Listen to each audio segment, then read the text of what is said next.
Sir आज का क्या अपडेट है आंकड़ों के हिसाब से, क्योंकि मेडिकल कॉलेज और एम्स दोनों का अलग अलग आ रहा है सर। देखिए, कल भी ये थोड़ी विसंगति थी और इसके बारे में राज्य में हमने बात की थी और ये निर्णय हुआ था कि 3 जगह जहाँ हमारी जांचें होती हैं, चाहे वो जीएमसी भोपाल हो, एम्स भोपाल हो या इंदौर एमजीएम हो, यहाँ से पूरी रिपोर्ट्स मंगाकर उनको एग्जाई किया जाएगा और फिर देखा जाएगा कि फाइनल फिगर क्या है। हमारी जानकारी के हिसाब से अभी भी 115 जो कल आंकड़ा दिया गया था वही है, सही है। और उनमें से भी आईसीएमआर के द्वारा 2 पुनः जांच में 2 पॉजिटिव से नेगेटिव हो गई थी। इस प्रकार 113 का आंकड़ा ही सही माना जाएगा। और आज रात की रिपोर्ट के बाद कितना होगा? रात की रिपोर्ट कोई अभी आज पॉजिटिव की नहीं प्राप्त हुई है और इसलिए अभी आज का आंकड़ा 113 ही है। आज दिन में जो भी रिपोर्ट आती है उससे अवगत करा दिया जाएगा। लेकिन मेडिकल कॉलेज ने 121 की रिपोर्ट दी है सर कि 121 पॉजिटिव अभी तक। मेडिकल बुलेटिन जहाँ तक मैंने देखा था उसमें 113 का ही उन्होंने आंकड़ा दिया है। 113 पॉजिटिव का उन्होंने जी। दर्ज कराया। कितने क्वारंटाइन कर दिए गए अब लोग? अभी तक हम लोगों ने 4000 लोगों की स्क्रीनिंग और 4000 लोगों को क्वारंटाइन किया था, विभिन्न उनको होम क्वारंटाइन मिलाकर और इंस्टीट्यूशन क्वारंटाइन मिलाकर।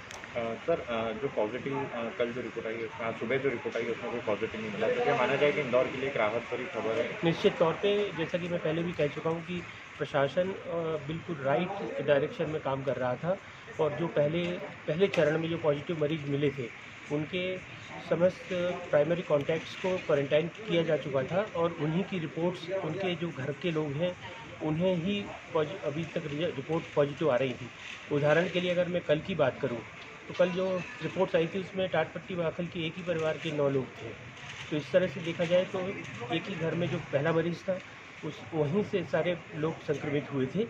उन सबको चूँकि हमने क्वारंटाइन कर दिया था तो समाज में, समुदाय में और लोगों के संक्रमित होने की संभावना कम हो गई थी, तो जिसका रिजल्ट हमें शीघ्र ही दिखाई देगा। सर आज सुबह कितने लोगों को टेस्ट किए गए थे? हम लोगों ने जो क्वारंटाइन किए गए थे उन लोगों में से 106 लोगों का टेस्ट किया था। इसके अलावा इंदौर की विभिन्न अस्पतालों में जो मरीज भर्ती हैं लगभग 100 लोगों का वहाँ भी टेस्ट हुआ। सर देखा जा रहा है कि जो क्वारंटाइन किए गए थे या जैसे जिस परिवार को लेकर गए थे उनमें से कुछ को छोड़ा, वो बाहर घूम रहे हैं, तो उन्हें किस तरह के निर्देश दिए गए? बाहर जाने के निर्देश नहीं है, लेकिन जो एसिम्प्टोमेटिक है वो लोग थोड़े सा रिलैक्स मूड में हैं, लेकिन उन्हें भी बता दिया गया है कि 14 दिनों तक उनको भी क्वारंटाइन में रहना है और पूरी तरह से अपने आप को सामान्य अन्य लोगों से दूर ही रखना है। तो कोई मरीजों के भागने की सूचना थी, क्या अफवाहें चल रही है? देखिए, कुछ बातें ऐसी हैं जो इस वक्त सोशल मीडिया पर कुछ असामाजिक लोग अफवाहों के फैलाने में लगे हुए हैं और उनसे मेरा अनुरोध है कि इस समय थोड़ा संयम बरतें और ऐसी खबरों को, भ्रामक खबरों को फैलाएं न। जो लोग ठीक होंगे सर उनको डिस्चार्ज आ सकते हैं? जी बिल्कुल, आज उनके डिस्चार्ज का समय है और रिपोर्ट नेगेटिव आने के बाद लगभग 20 लोगों की डिस्चार्ज की तैयारी है। कितनी नेगेटिव आ चुकी हैं सर? लगभग 20 लोग हैं जिन्हें हम डिस्चार्ज करेंगे।